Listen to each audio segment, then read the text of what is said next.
So I decided I wanted to go into plastic surgery when I was in medical school. I went into medical school thinking I was going to do primary care, but once I did a lot of the internal medicine rotations, I find them to be kind of boring.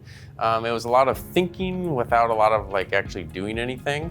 And ever since I was a little boy, I always loved doing things with my hands. I loved building Legos. I loved going and working on things with my hands. So for me to go into a part of medicine where I didn't have any of that manual dexterity seemed kind of strange to me. So I originally did general surgery, so I'm a board certified general surgeon, and then did plastic surgery after that because although I liked general surgery, I found that plastic surgery was even a little bit more interesting because it was much more artistic. And I always say that plastic surgery is more like cooking and general surgery is more like baking. Where if you're going to take out someone's appendix, there's a very finite list of steps that you need to follow, and it's kind of the same thing every single time.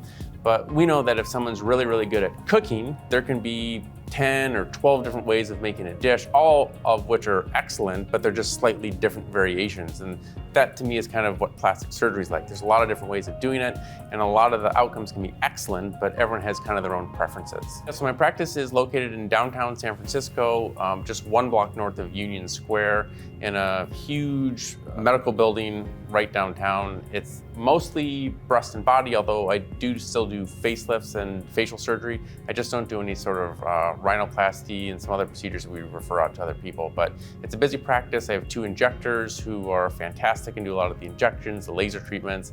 I have my own facility to do surgery out of, which is another great benefit for the patients.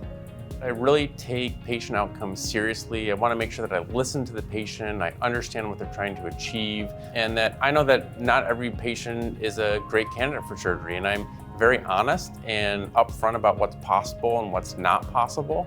And some people like that and some people don't like that, but that's how we run the business. I just want to be super upfront with people about what's achievable and make sure that the patient expectations are real, but I make sure that I listen to the patient to understand what they really need, and then I always try my best to deliver the best result I possibly can.